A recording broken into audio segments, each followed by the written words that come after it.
Bom dia, meus queridos irmãos. Deus abençoe a vida de vocês nesta manhã de domingo. Mais uma semana se passou, nesse momento aí de quarentena, de isolamento social.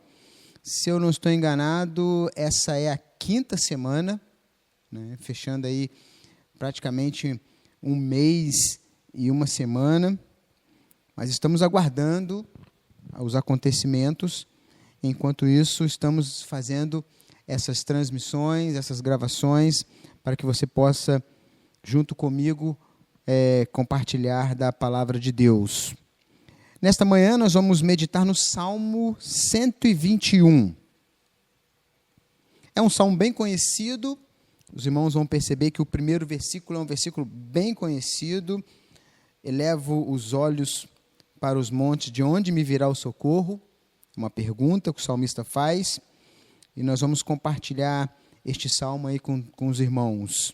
Salmo 121. Diz assim o salmo: elevo os olhos para os montes, de onde me virá o socorro? O meu socorro vem do Senhor, que fez o céu e a terra. Ele não permitirá que os teus pés vacilem, não dormitará aquele que te guarda. É certo que não dormita, nem dorme o guarda de Israel. O Senhor é quem te guarda, o Senhor é a tua sombra à tua direita. De dia não te molestará o sol, nem de noite a lua. O Senhor te guardará de todo o mal, guardará a tua alma. O Senhor guardará a tua saída e a tua entrada, desde agora para sempre. Vamos orar? Senhor, muito obrigado por esta semana que passamos guardados por Ti. Muito obrigado pela proteção do Senhor sobre as nossas vidas, assim como nós falamos na quinta-feira, que o Senhor está sempre conosco, nos guardando, nos protegendo, assim como protegeu o povo de Israel, nos protege hoje. Abençoe-nos nesta leitura que fizemos neste momento, na meditação da Tua palavra, que Teu Santo Espírito aplique as Tuas palavras em nossos corações. Em nome de Jesus. Amém. Deus prometeu ao rei Davi um descendente que haveria de se assentar para sempre sobre o trono da casa de Israel. Nós conseguimos ver isto em alguns textos bíblicos que provam essas questões, que Deus prometeu esse descendente para Davi. Diz o Salmo 89, nos versos 3 e 4, fiz uma aliança com o meu escolhido, e jurei ao meu servo Davi, dizendo, a tua semente estabelecerei para sempre, e edificarei o teu trono de geração em geração. Deus prometeu que o descendente nasceria da linhagem de Davi, e haveria de ser o Filho de Deus. E Davi, né, seria, genealogicamente falando, seria o seu pai. E esse descendente de Davi, quem seria o pai desse descendente, seria o próprio Deus. E que o filho de Davi haveria de edificar um templo a Deus, sendo ele mesmo a pedra angular. E, posteriormente, Deus estabeleceria o seu reino para sempre. Deus escolheu o descendente de Davi para remir o povo de Israel. Porém, ele também foi dado por salvação a todos os povos, a fim de cumprir a promessa que foi feita com Abraão. E essa promessa feita a Abraão é aquela que diz, em ti serão benditas todas as famílias da terra, registrada lá em Gênesis capítulo 12, versículo 3. Um outro texto diz que as tribos de Jacó e tornareis a trazer os preservados de Israel, também te dei para a luz dos gentios, para serem a minha salvação até a extremidade da terra. Isaías 49, versículo 6. Na plenitude dos tempos, nasceu o descendente de Davi. Ele nasceu de uma virgem. Conhecemos bem a história, em Belém da Judéia. O Verbo eterno se fez carne e veio ao mundo despido de sua glória e sujeitou-se às mesmas fraquezas dos homens. Porém, sem pecado, nunca houve engano na sua boca, e na condição de servo precisou do apoio, do socorro de Deus por causa dos seus inimigos. Somente pelo testemunho do próprio Deus acerca do seu Filho nas Escrituras é que podemos compreender essas questões que os profetas, que os salmistas revelaram na palavra de Deus. Quem crer nas Escrituras, crê em Jesus Cristo. E quem crê em Cristo Jesus, crê no testemunho que Deus deu acerca do seu Filho nas Escrituras. Um texto de João nos diz o seguinte: quem crê em mim, como diz a Escritura, rios de água viva correrão em seu ventre. Esse texto está registrado em João 7:38. E um outro texto diz assim: e Jesus clamou e disse: quem crer em mim, crê não em mim, mas naquele que me enviou. João 12:44. Examinai as Escrituras, porque vós cuidais ter nelas a vida eterna, e são elas de que de mim testifica. É um texto falando sobre Jesus, lá em João 5:39. Muito bem, diante dessa introdução, onde nós vimos a promessa de Deus em toda a história de que viria um Salvador, vamos entrar propriamente dito no texto. Os versículos 1 e 2 do Salmo 121 tem algo bem interessante que precisa ser destacado. O texto diz assim, levantarei os meus olhos para os montes. De onde vem o meu socorro? O meu socorro vem do Senhor, que fez o céu e a terra. Interessante, o que esperar de uma montanha? Por que questionar de onde vem o socorro após observar uma montanha? É essa figura que a gente destaca nesses dois versículos. Para a gente compreender melhor esse verso, nós temos que ver qual é o significado nos textos, em alguns textos bíblicos, de montanha, de monte, de outeiro. Na Bíblia, essas palavras, montanha, monte, outeiro, além de fazer referência às diversas formas de relevo, tais expressões também são utilizadas como figuras para fazer referência a nações e povos. É bem interessante que, diante dessa conclusão, a gente consegue entender muitos textos bíblicos.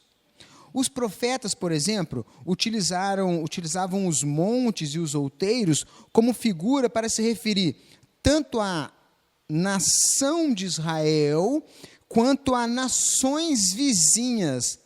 Veja o texto, que eu vou ler aqui de Isaías.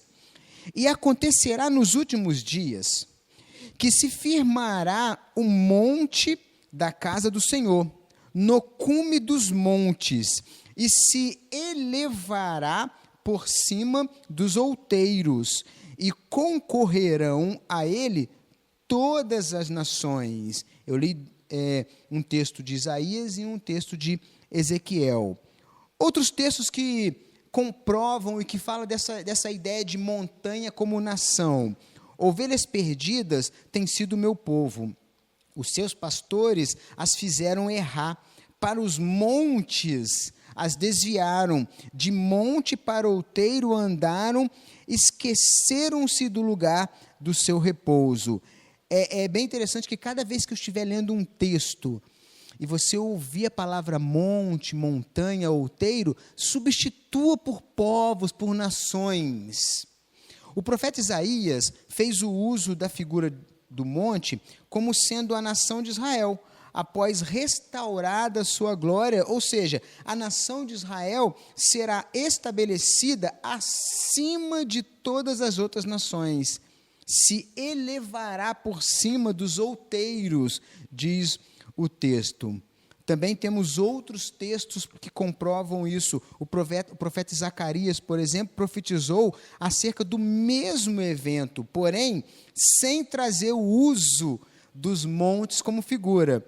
Veja o que diz o texto, ó. Assim virão muitos povos e poderosas nações a buscarem em Jerusalém ao Senhor dos exércitos e a suplicar o favor do Senhor. Perceba que aqui foi a mesma profecia de Isaías, porém com os termos nação, povos. Muitos outros textos nós podemos destacar para entender essa questão do salmista falando do monte. O profeta Jeremias, por exemplo, quando disse: certamente em vão se confia nos outeiros e na multidão das montanhas. Deveras no Senhor, nosso Deus, está a salvação de Israel. Jeremias capítulo 3, versículo 23. O Egito, por exemplo, foi uma nação, um monte. Nós falamos sobre o Egito na quinta-feira, né? Quando o salmista, lá no Salmo 114, fala dessa saída. O Egito foi um monte em que o povo de Israel se deixou levar. Olhavam para o monte, né? Os egípcios, como uma nação que pudesse trazer conforto, consolo, mas olha só o que o texto de Isaías fala sobre o Egito. Que descem ao Egito sem pedirem o meu conselho, para se fortificarem com a força de Faraó e para confiarem na sombra do Egito. Portanto, a força de Faraó se vos tornará em vergonha, e a confiança na sombra do Egito em confusão. Um outro texto de Jeremias: certamente em vão se confia nos outeiros e na multidão das montanhas. Deveras no Senhor nosso Deus está a salvação de Israel. Um texto que lemos agora há pouco. Também o profeta Daniel, ao contemplar o reino messiânico, viu uma pedra cortada de um monte, sem o auxílio de mãos, e após ser lançada contra os pés da estátua, que representava os reinos desse mundo, se fez um grande monte e encheu toda a terra. Conhecemos bem essa história, está lá em Daniel 2, 35.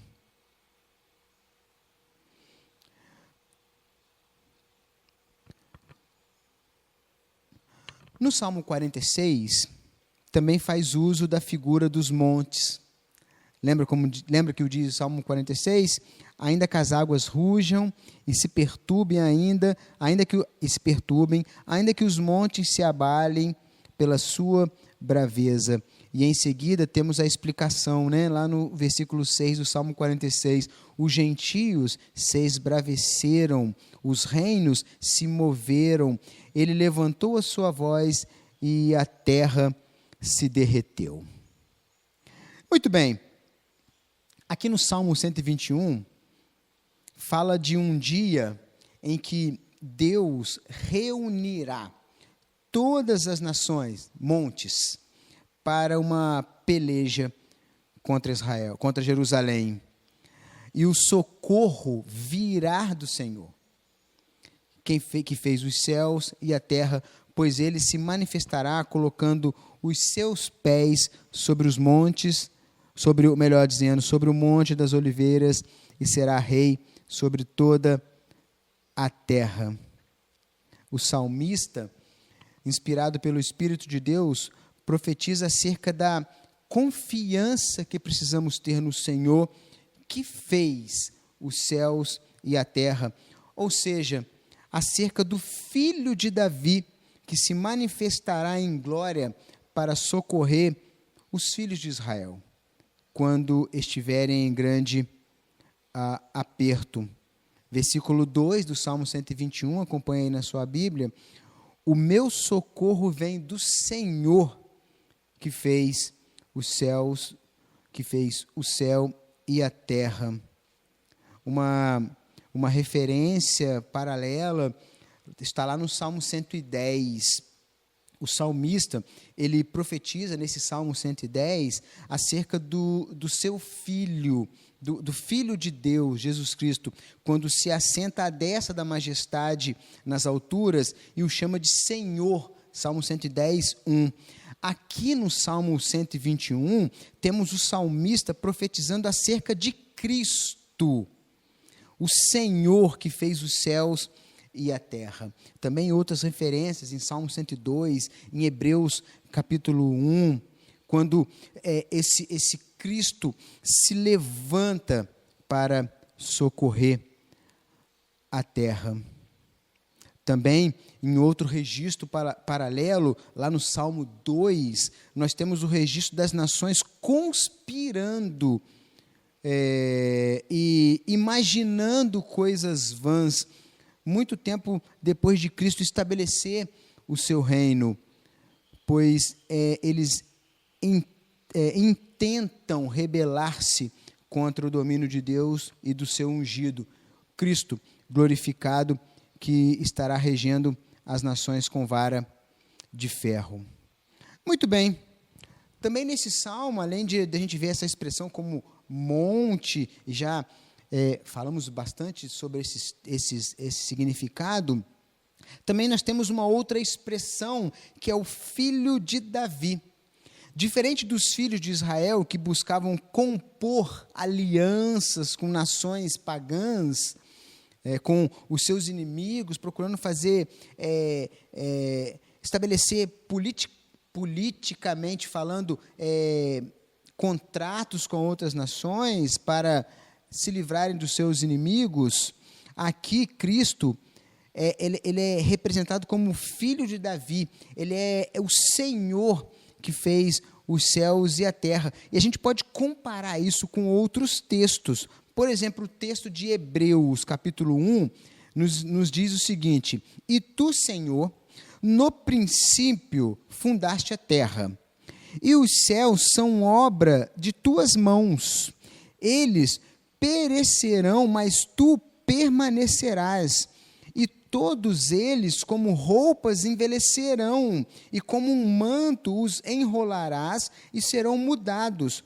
Mas tu és o mesmo, e os teus anos não acabarão. Um outro texto que a gente pode comparar a esse é o Salmo 102. Desde a antiguidade fundaste a terra e os céus, são obras de tuas mãos. Eles perecerão, mas tu permanecerás. Todos eles se envelhecerão como um vestido, como roupa os mudarás, e ficarão mudados. Porém, tu és o mesmo, e os teus anos nunca terão fim.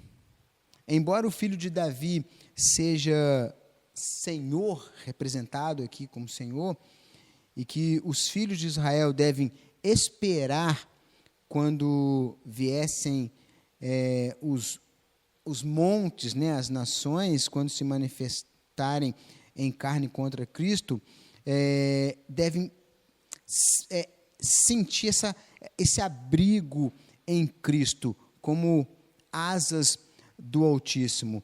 Nós e os leitores, nós somos leitores do Salmo 121, o leitor do Salmo 121 precisa observar que há uma mudança bem drástica de perspectiva no Salmo.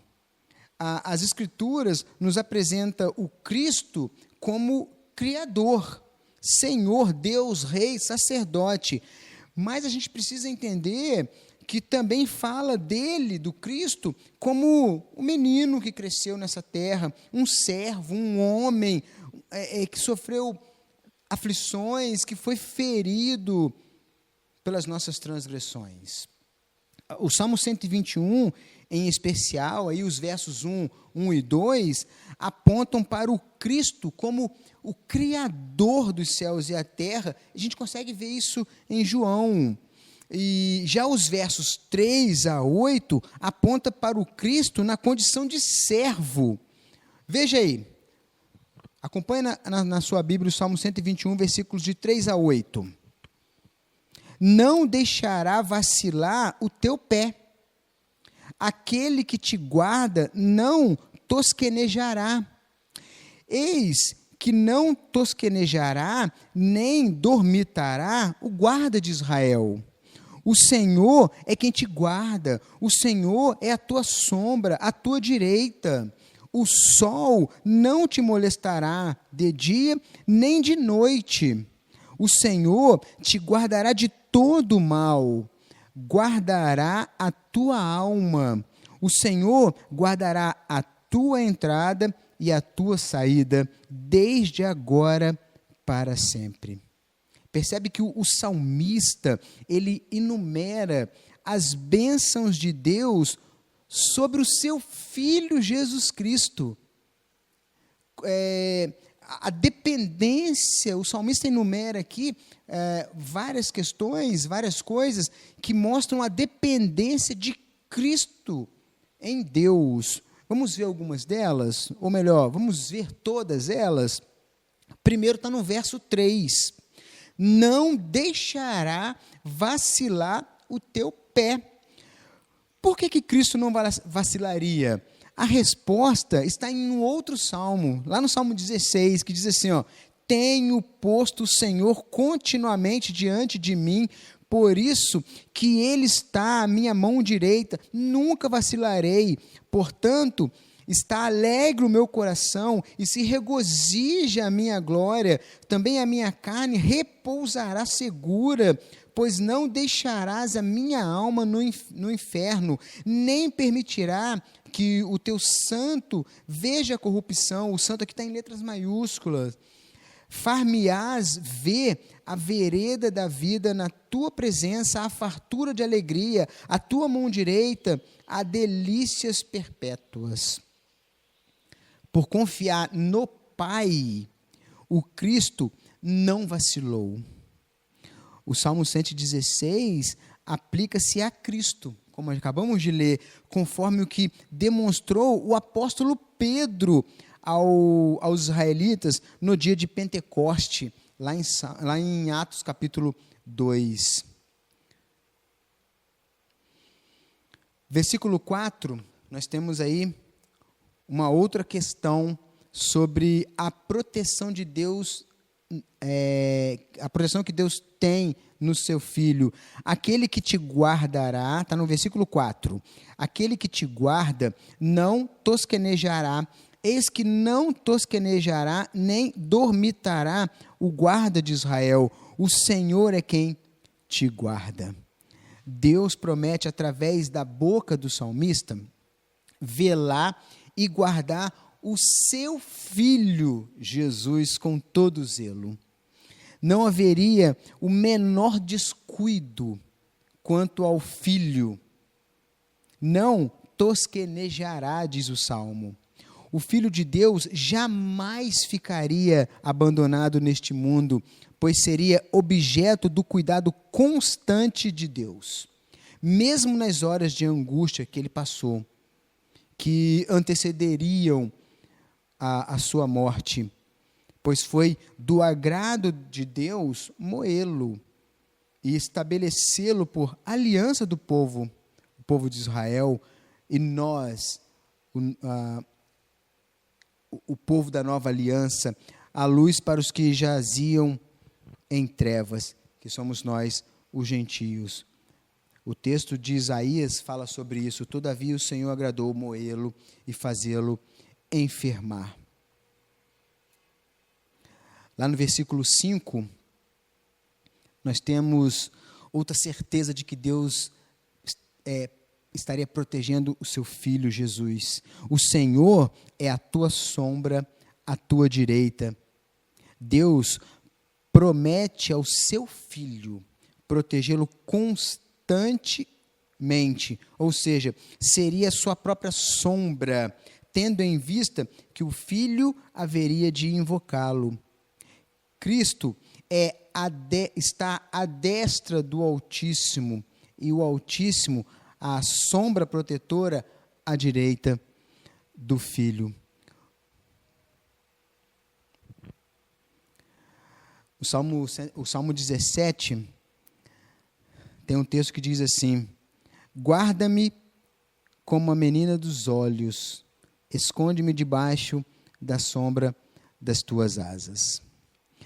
Verso 6, um outro destaque da proteção de Deus para com seu Filho. O sol não te molestará de dia, nem a lua de noite. Este verso aponta a investida dos homens e de Satanás contra Cristo, através das palavras de engano. Não terás medo do terror de noite, nem das setas que voam de dia, nem da peste que andam na escuridão, nem da mortandade que assola ao meio-dia. Salmo 91. Nem os homens da religião e nem Satanás haveria de demover o Cristo da sua firmeza com palavras de engano, pois a palavra que expressa a vontade do Pai lhe seria como escudo e broquel. Versículo 7. O Senhor te guardará de todo mal. Cristo foi morto de forma cruel e negaram-lhe a justiça.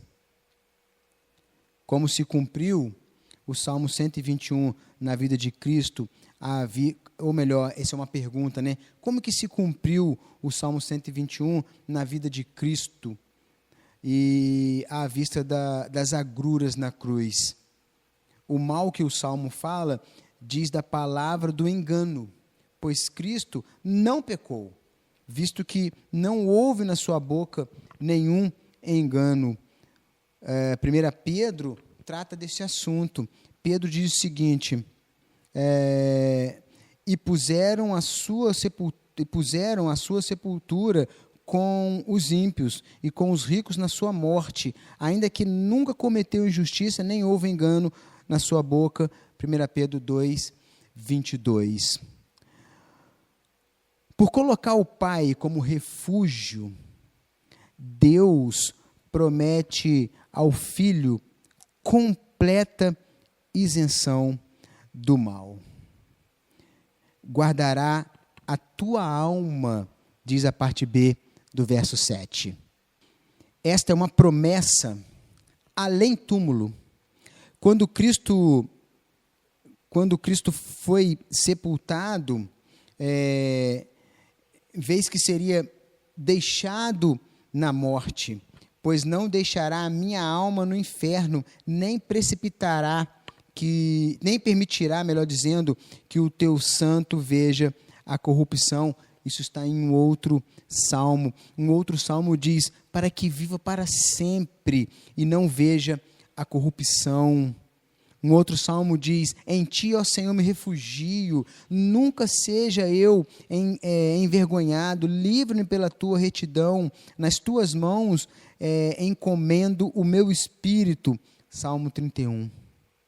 O Senhor guardará a tua entrada e a tua saída desde agora e para sempre, diz o verso 8 do Salmo 121.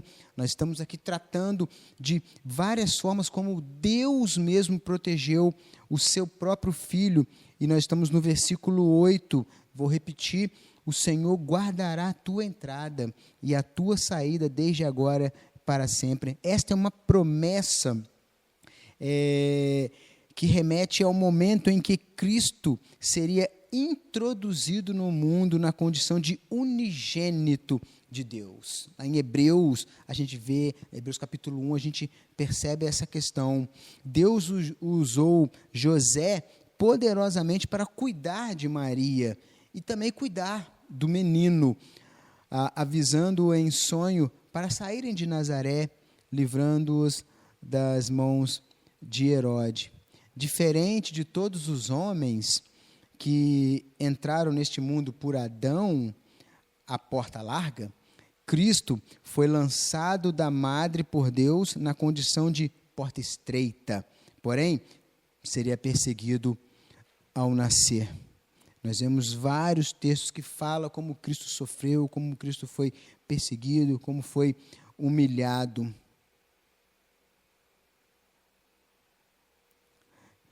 Já na saída deste mundo, na sua morte, ainda assim ele confiava na proteção do Pai, visto que, de forma triunfante, antes de Cristo morrer, ele disse: nas tuas mãos entrego o meu espírito.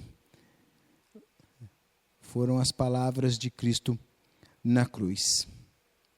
Muito bem, diante desse salmo maravilhoso, diante de tudo que nós ouvimos aqui do salmista, nós temos algumas considerações para serem colocadas para os irmãos e também os amigos que nos assistem. O crente em Cristo deve ver no Salmo 121 a proteção que Deus estabeleceu sobre o seu filho e se sentir necessidade de proteção, basta confiar em Deus. A ideia de que Deus protegeu o seu próprio filho e nós também estamos sob essa proteção de Deus. O crente precisa ter em mente que a vida está escondida em Cristo, está com Cristo, está preservada em Cristo, pois quando nós cremos em Cristo, nós recebemos dele a salvação, nós passamos a ser irmãos de Cristo. Se somos irmãos de Cristo, estamos sob a proteção de Deus. Um texto de Colossenses, capítulo 3, versículo 3, diz o seguinte: porque já estáis mortos e a vossa vida está contida em Cristo e em Deus. Com Cristo e em Deus. Cristo prometeu estar com os seus seguidores todos os dias, até a consumação dos séculos. Mas saiba que a presença de Cristo na sua vida não exclui as aflições deste mundo, não exclui as tribulações que passamos neste mundo.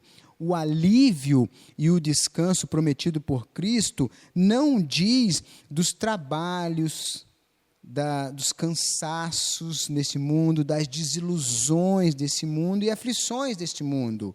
Antes, se refere à libertação do pecado decorrente da ofensa de Abraão.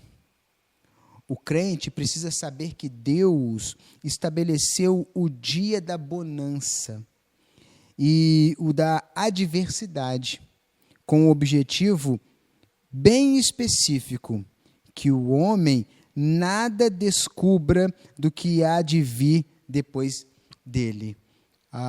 É a ideia de confiança mesmo total em Deus. Nesse aspecto, não há exceção, tanto para o justo quanto para os ímpios.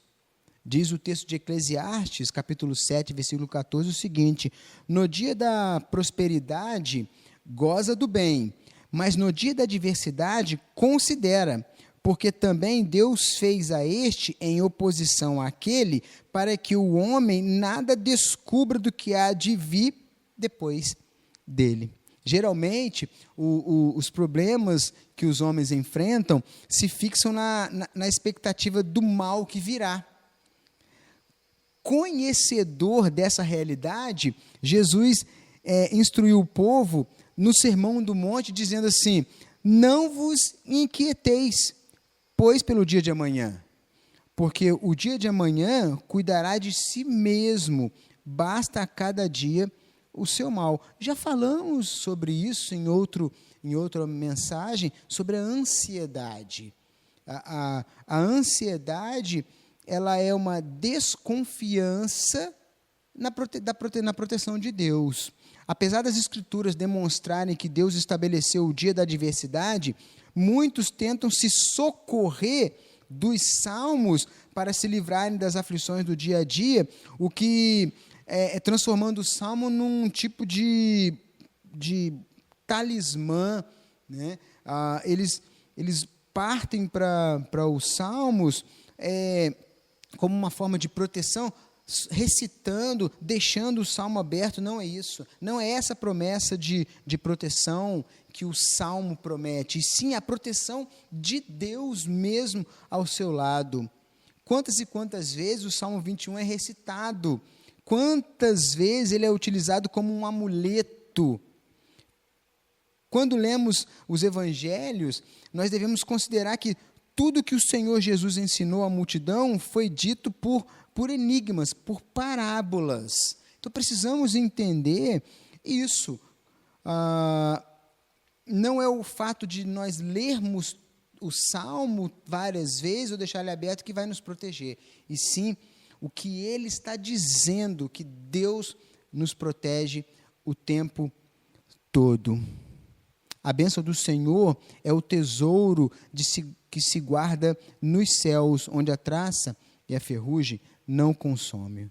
O cristão deve acatar o que os ensinamentos das Escrituras nos falam a respeito da proteção de Deus. E o apóstolo Paulo tem um texto de 1 Timóteo 6,8 que diz: tendo, porém, sustento e com o que nos cobrirmos, estejamos com isso contentes.